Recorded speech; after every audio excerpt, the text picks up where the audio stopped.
Premier point, la question des centres-villes. Donc j'ai bien compris que notre amendement a été retoqué budgétairement sur la question des 4 millions que nous voulions maintenir en vue de la poursuite du programme finalement, sur l'aide aux centres-villes. Aujourd'hui, la question des centres-villes et centres-bourgs, c'est crucial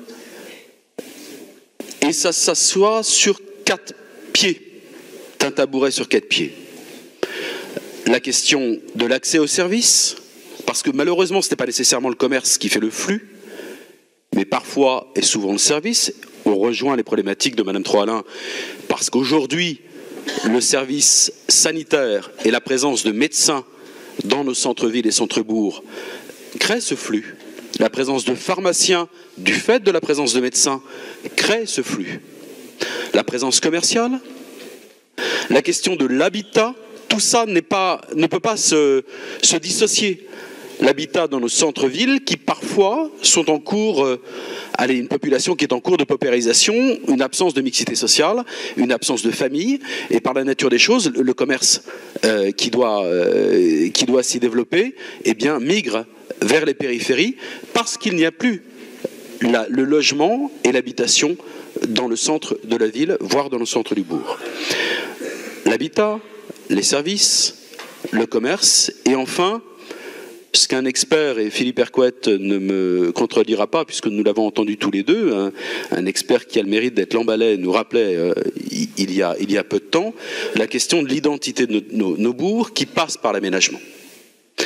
Aujourd'hui, le succès de l'appel à projet et ses limites nous prouve qu'il nous faut un programme constant. Un programme constant qui ne repose plus, puisqu'on en a vu la limite, sur la logique de l'appel à candidature, de l'appel à projet, sur des critères, on ne va pas refaire le débat, mais d'innovation, non, il nous faut un programme constant. Il y va de l'équilibre du territoire breton, c'était l'objet de notre amendement, nous regrettons que celui-ci n'ait pas été retenu. Dans le dossier de la santé, on ne va pas refaire non plus le débat, un point que nous avions souligné, singulièrement, c'est la question des animateurs territoriaux de santé, passés au titre des contrats de territoire, considérant que ça vient s'ajouter aux contrats de territoire et se retirer des politiques propres. Bon, ce n'est pas un bon signe. Et j'évoquerai le 103 tout à l'heure. Une remarque rapide sur le « en même temps » que M. Semril fait sien finalement, ce qui pour moi est une découverte. Ce qui pour moi est une découverte. Le risque du « en même temps ». Et Guilly le dit très bien, Monsieur Penel. Guilly, sociologue, marxiste. Il le dit très bien. Le risque du « en même temps », c'est de faire taire ceux qui expriment une souffrance. D'autres sur ces bancs diraient allez, éteindre une lutte.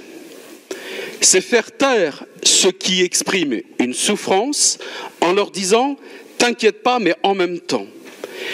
Je muselle les territoires, c'est le risque, je muselle les territoires qui souffrent et je leur interdis la révolte, au sens purement, comment dirais-je, pacifique du terme, mais l'expression d'une souffrance.